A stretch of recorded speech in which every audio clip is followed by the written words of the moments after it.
I'm Chip Wood, and I'm on the studio backlot known as the Warner Brothers Ranch, where not everything is quite what it seems.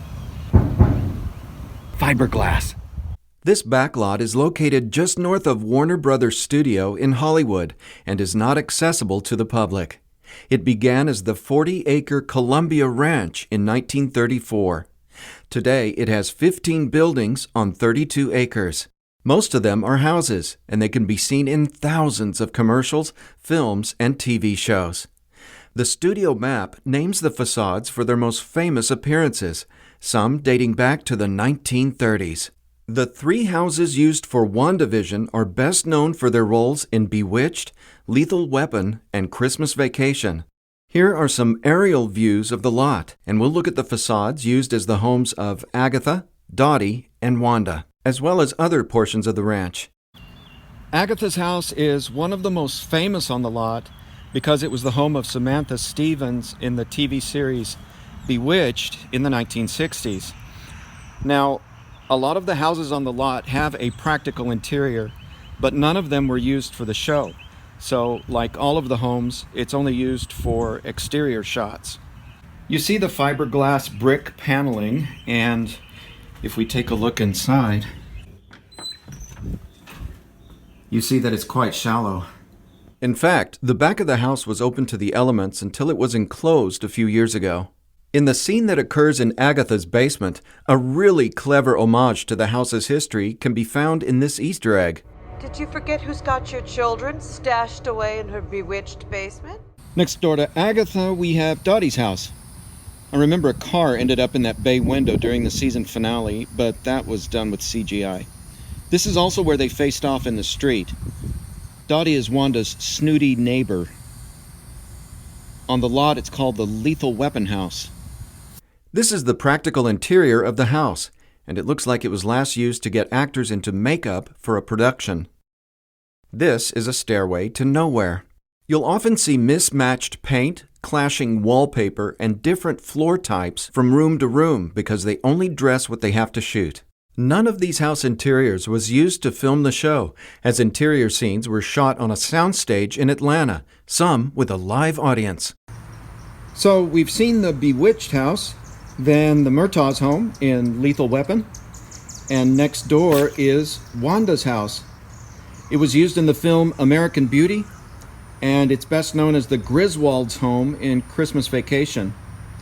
Now, a lot of alterations have been made over the years to fit the needs of the various productions that have filmed on the lot, and it even changes looks during the first few episodes of WandaVision. The lower floor is practical, though it wasn't used to shoot Christmas Vacation. Instead, interiors were shot on Warner's Stage 21, where the entryway was duplicated for continuity. The upstairs is not built out for practical use, and the floor covering is vinyl painted to simulate wood and brick. Here, we look in from the porch, then out the front door, and we get this POV in Episode 7, when Wanda confronts Monica and knocks her ass across the street. In the background, we see the Allen house, best known for its appearance in the series Pushing Daisies. Wanda's place, the Griswold house, was built in 1989 for the movie Christmas Vacation, along with the house to the east. This is the Chester house, and here you can see both homes dressed for the film American Beauty in 1998. These two houses replaced the Deeds home. Moving on, we see the Warner Animation Building in the distance, and again, the Allen house across the street. Right next to it is a large pool that sits at the center of the lot and can be seen in Episode 2. It features 3 underwater camera portals and has appeared in hundreds of TV shows and the movies True Lies, Cape Fear, and The Witches of Eastwick. In this scene, we get a great look at the Bel Air house, located right across the street from the Bewitched house. It's best known for the TV series The Middle. It's a one-story structure, but like many of these homes, it has looked drastically different in past shows. Here, it's dressed for Christmas Vacation. This is one of the few houses that's truly a facade, though the entryway dividers were reproduced to match those on the interior set. Behind the Bel Air house, we see this church at the end of the street. Here in the southwest corner of the lot, a massive convent set used in the series The Flying Nun occupied this area until it was lost in a fire in 1970, and this church replaced it. It has since appeared in countless TV shows.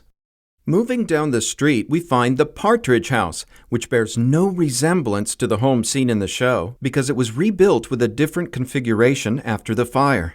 The earlier design is used in the Kravitz's home on Bewitched, and the later design is seen in Pleasantville. On the right is the garage where the band would rehearse, and the gate that led to the Partridge family's backyard. Next is one of the oldest structures on the lot, the Blondie House, and it's known for I Dream of Jeannie and other series. It's also a working office as the Studio Operations Building. In the background here, we see the Oliver House. It's named for the Marge Oliver character from the 1935 movie Party Wire, which was the first movie ever to be filmed at the ranch. All of these houses are on Blondie Street, and the reason it has a horseshoe shape is that, well, on any backlot, the streets are curved or angled to give the illusion of a much longer street, or to shoot one architectural style without the other houses obstructing the shot. It also allows you to point the camera in any direction without seeing reality. An exception is the view east towards the WB Animation Building, where houses were digitally inserted in post. I'm on the north side of the ranch now, and this is the Skeffington House, which served as the home of the Baldwin sisters in The Waltons. But more importantly, I have found some real bricks! The fake brick panels are often affixed with staple guns, and between the bricks you can see the staples are rusted. The most iconic feature of the ranch is the fountain. Built in 1937, it famously appeared in the TV series Friends, and Hocus Pocus is one of hundreds of films in which it appeared. This area is called Park Street, and in the background we have the Boston Row facades. In 2019, the fountain was moved 3 blocks to a new location on Warner's main backlot. The good news is that you can now visit the fountain as part of the studio tour. In the description below, you'll find links to more fascinating history of the Warner Brothers Ranch. Thanks for watching.